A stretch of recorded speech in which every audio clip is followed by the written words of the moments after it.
Hello, hi, welcome to my channel, and yes, I am still alive. I am so sorry for not being able to post any videos for the past week. It's because I have no excuse other than almost dying. No, I was really sick. I still am just a bit. In fact, I was so sick, I was actually medically declared not fit to work. So I was not even able to go to work, but also I was not able to take like rest because I was too busy being sick. So I was just coughing the whole day, feeling like death, and there was really nothing more to it. I couldn't concentrate on anything else. Technically I was just at home, but I was just at home coughing, being sick, and feeling like I can die any minute. So I really couldn't concentrate on doing anything else. There's really nothing else to it. That's why I wasn't able to post. But anyway, here I am. I had so many video ideas, honestly, and I was not able to do any of them, and I'm so sad. But right now I'm prioritizing this video because this is my November reading wrap up, and I need to do it immediately because otherwise I would not be able to remember any of the books that I already read for November.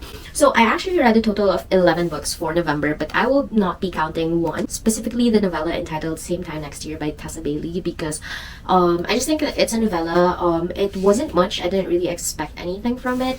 I actually gave it like a 2 or a 3. Yeah, I just gave it a 3 because it's a basic romance novella. There's nothing more to it. So I'm just gonna skip past it, and I will just focus on 10 books I read last November before I almost died of my sickness. So there.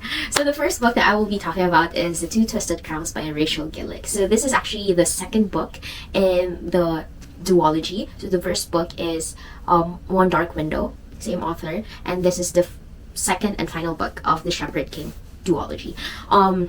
What can I say about this? The first book I absolutely loved.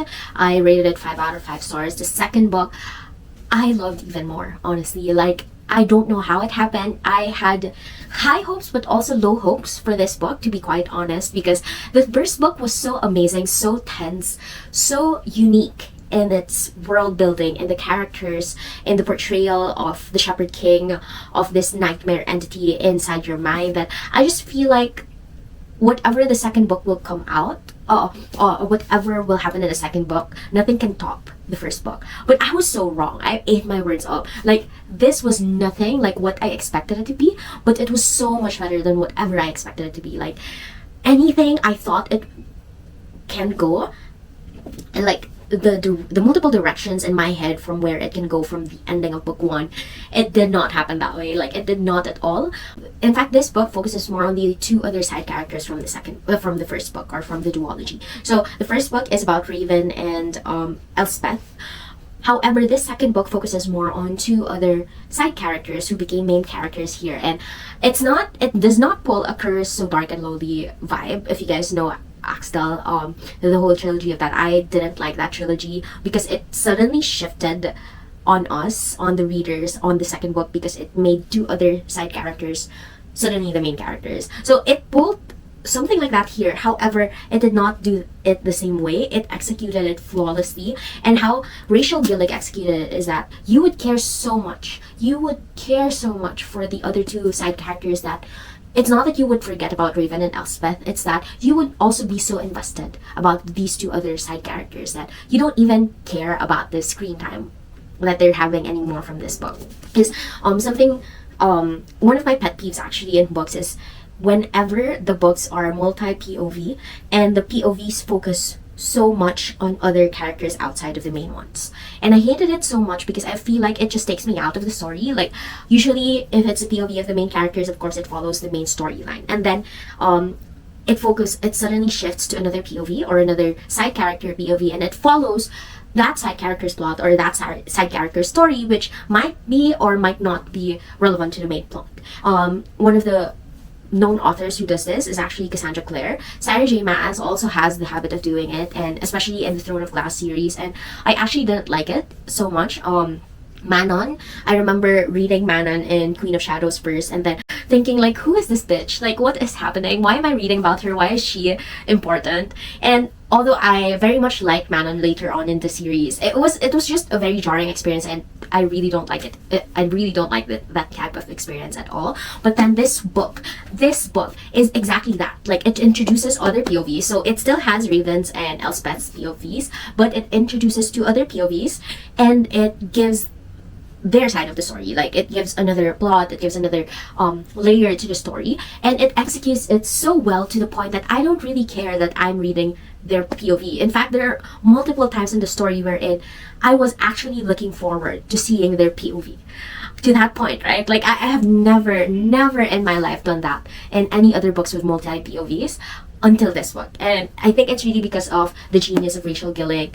Her world, her characters just feel so raw and so real and so relatable that you just can't help being invested in them, invested in the story, invested in the world, the magical system. And it's such a powerful duology, and I highly recommend for all fantasy readers out there to pick this book up, to pick the first book up, One Dark Window, and then pick this one up because it will absolutely blow your mind. I give this book a 5 out of 5. This book, The Hurricane Wars by Thea Guanzon, is one of my most anticipated reads of 2023 because Thea is actually a Filipino author, and I was really looking forward to seeing some representation, and I was not disappointed. The Hurricane Wars follows Taliesin and Atlantic. It follows actually a very Southeast Asian culture or Southeast Asian inspired world wherein the magic system is about light and dark. There are warring countries, there are different nations warring over land, over power, and then there's also secret birth identities, and some very actually stereotypical Southeast Asian specifically, stereotypical Southeast Asian culture plot twists that I absolutely ate up, okay? I saw some reviews out there wherein they said that there's not much world building per se.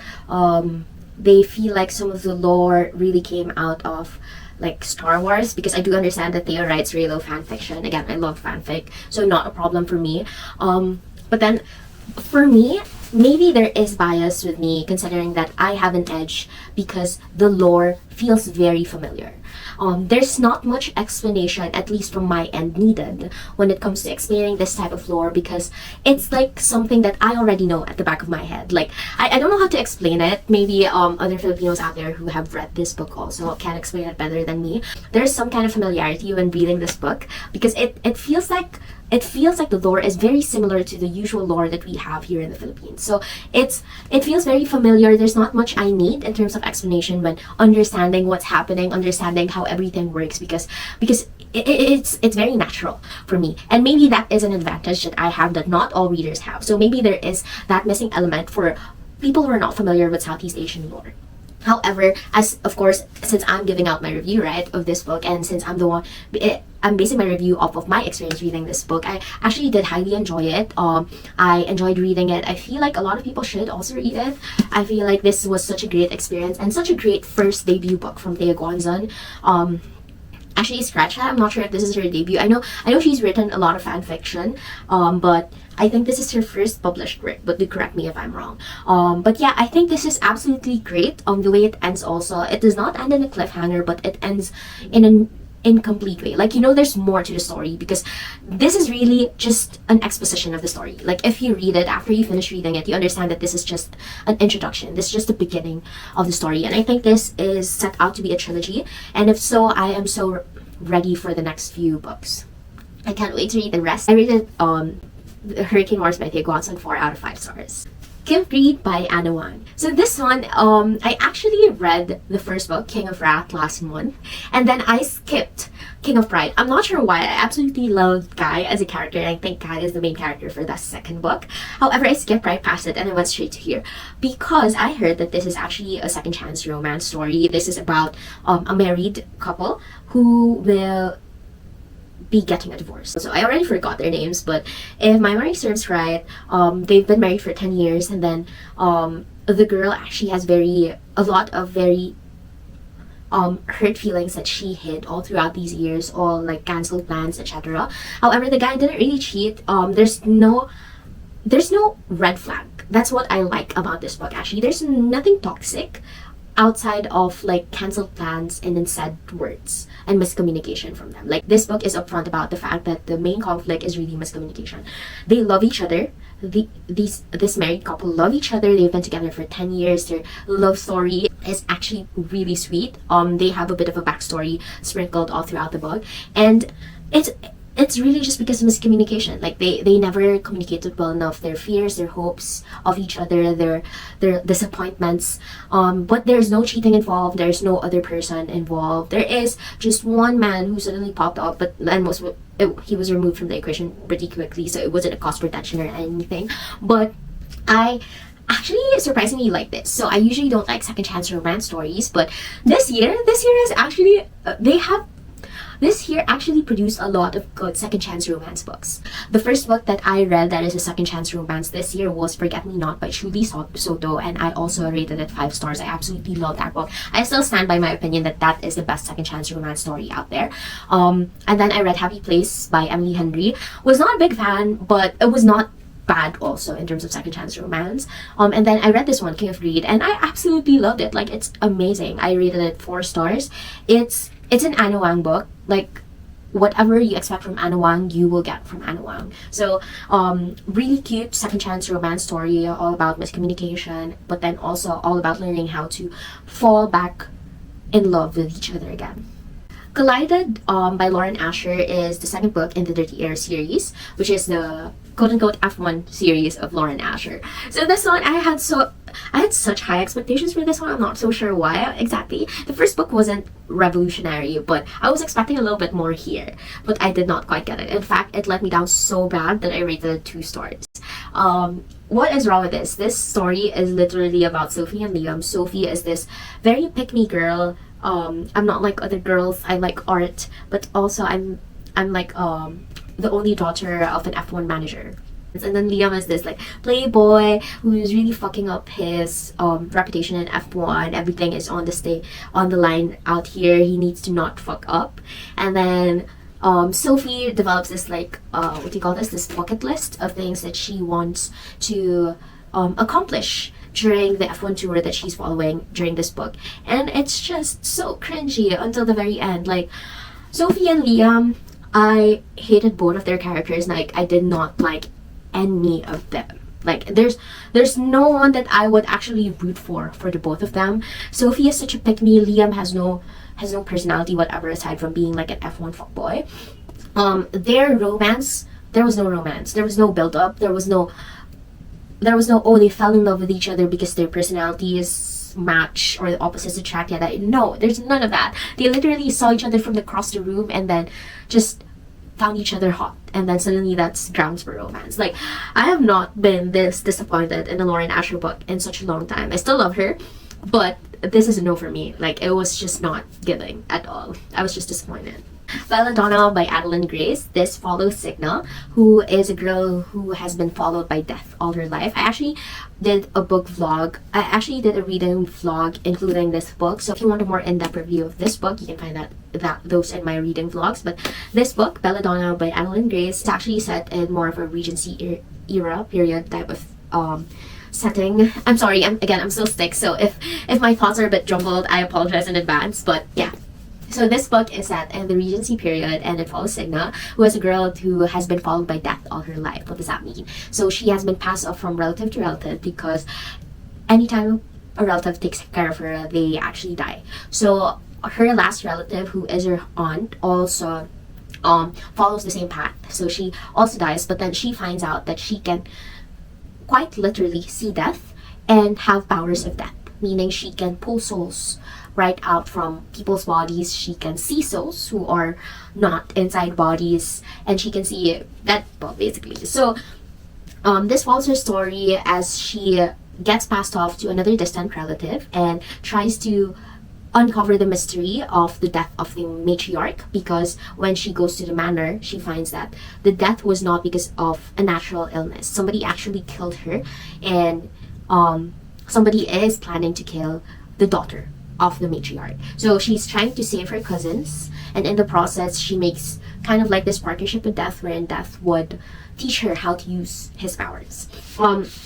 Honestly, this one is very mid for me. I would rate this around 3.75 stars because while the story sounds interesting on paper, I would say that the execution was a bit bland.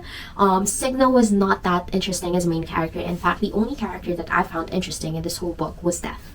And if ever I would want to pick up the second book, which is Foxglove, if I'm not mistaken, if I ever want to pick that up, I would probably pick that up just to find out what happens to Death. Because Death as the character in this book is the most interesting one. And it's not Signa's fault. There's nothing wrong with the main character per se. She's not interesting.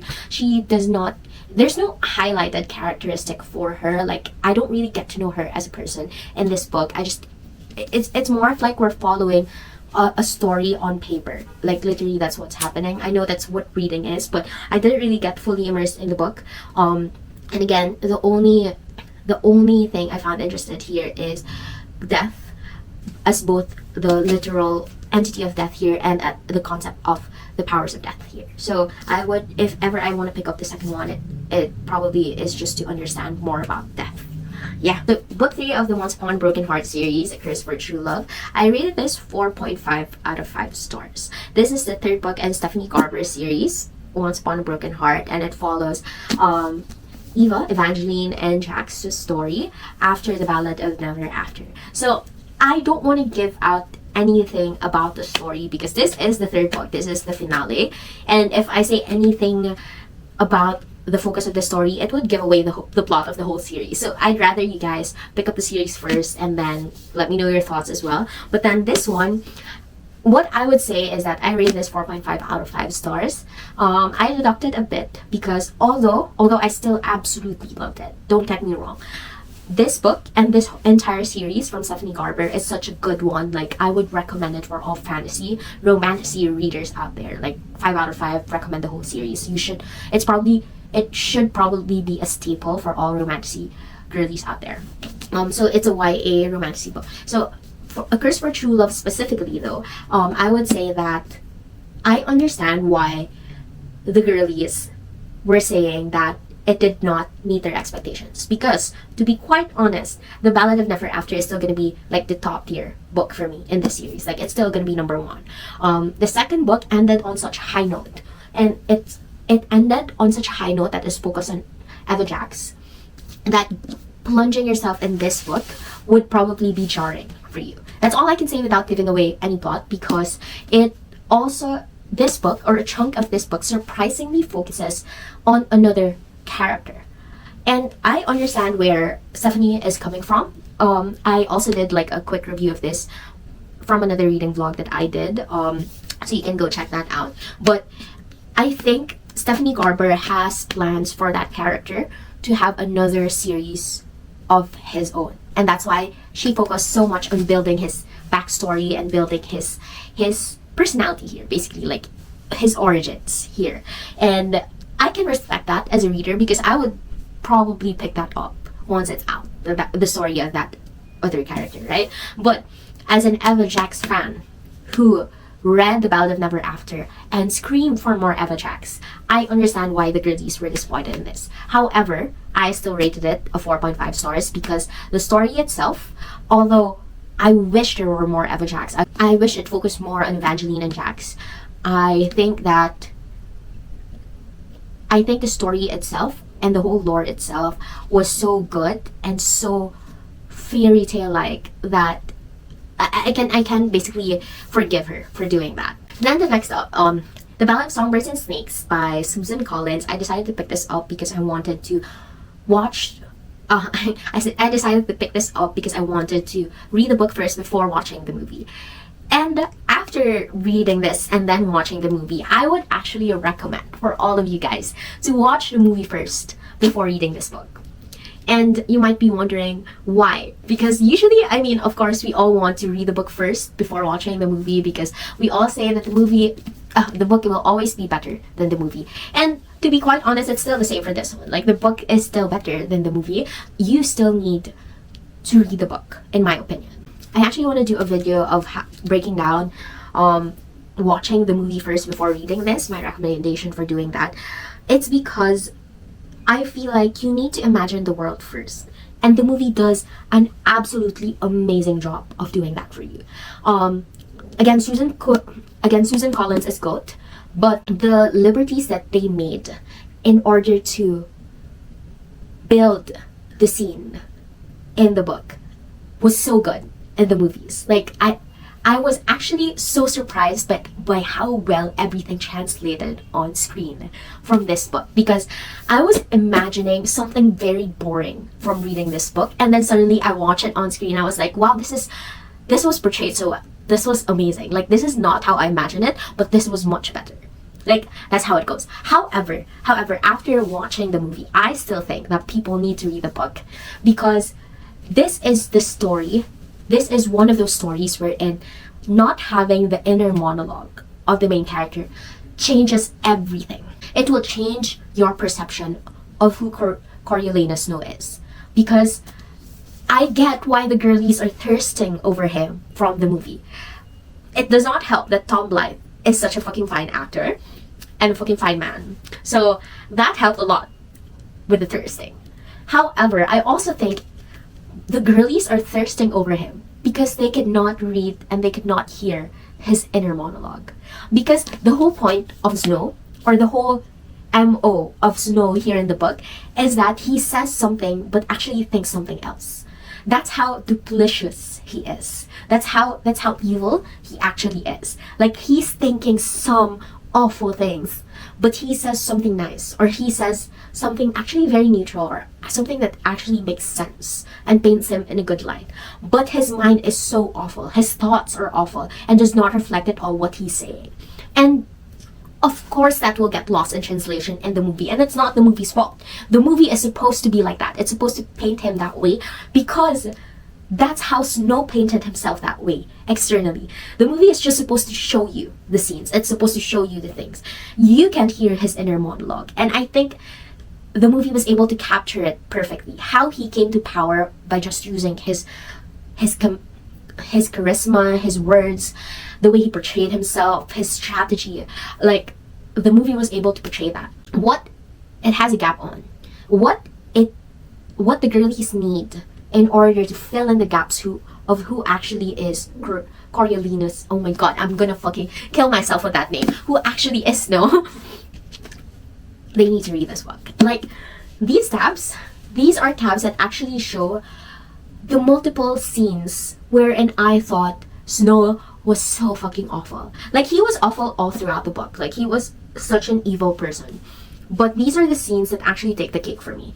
And do you see how many tabs there are right now? Like, these are just the peak of the peak. Like, I'm not even counting the just normal awful thoughts of Snow. No, I'm counting the really, really awful ones wherein he thinks about, like, the very first tab is when he actually thinks about Tigress selling herself in order to provide for their family. And then he suddenly goes on thinking, wait, where is my clothes for today's ceremony? Like, Tigress promised me that she will mend my clothes. Like, where are they? I can't go to my academy looking like this. Where the heck is Tigress? When just a few seconds before that, he was actually thinking, oh god, poor Tigress, she was probably out there selling herself for us.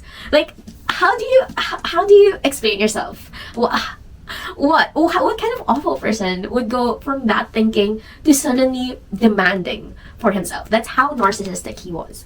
And I think the girlies really just need to read the books after watching the movie, because I think the movie was able to build the setting and build the world so well.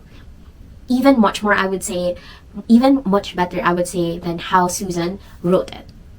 Like, shoot me or whatever, but there are just certain ways wherein the movie took liberties, wherein, oh, that looks so much better than what I was envisioning in my head when I read that scene. However, if you watched the movie and then walked away thinking, you know what, maybe Lucy Gray could have changed Snow, you need to fucking read the book. Like, you need to read this. But this book, I rated this 4.2 stars because, again, this is just a prequel. It's a bit draggy at times, but I honestly think the political undertones, the subtext, the origin story of Snow is so interesting and so engaging and riveting. I honestly am not surprised because Susan Collins is such a goat. She's amazing. Dun, dun, dun, dun, dun. Of course, I read Love Redesigned by Lauren Asher. Of course, I read it for the month of November because why wouldn't I? What can I say? It's childhood frenemies to lovers, billionaire boyfriend. It literally says another billionaire series, lakefront billionaires. I know. I would eat this shit up. This is so good. I honestly think that this is Lauren Asher's best work to date. Like, this tops everything else that I read from her. This honestly topped the other book that I read last month from her, which is Collided. Like, this is like top and bottom for me.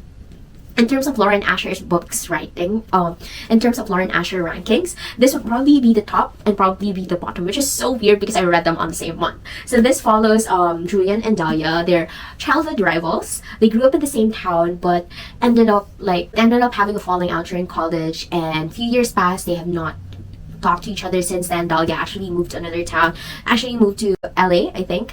And Julian stayed in their hometown to build up his empire, his construction empire. And then Dahlia had to go home basically after a failed engagement, and then they meet up again, and then they get into these prank wars with each other, and the banter is so immaculate. Like, it's the freaking best I've read in a long time.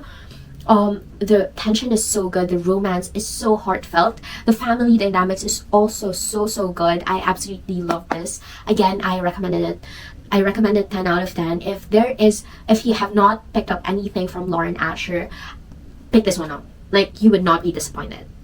100 out of 10. Like, I rated this 5 stars.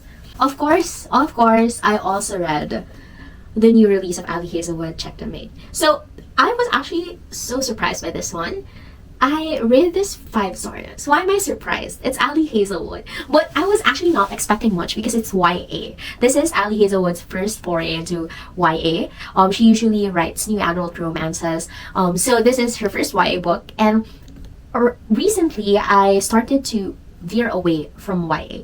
So when I picked this one up, I was thinking, I'll just probably read a few chapters and then pick something else up again. Like, this is just like to pass time. So this is such a good YA romance book. I was actually so surprised because it reads less YA. Like, if you package this as new adult and added in like a spicy scene or two, I wouldn't be surprised. Like, I wouldn't be surprised that it's in that category because the two main characters are actually so mature, but they're also like in their 1920s year olds. They're like around 19-year-olds or early 20-year-olds. So I'm not surprised. Like, they should be that mature. I guess I'm so used to like the current the usual YA romance wherein it features immature 16-year-olds like The Summer I Turned Pretty.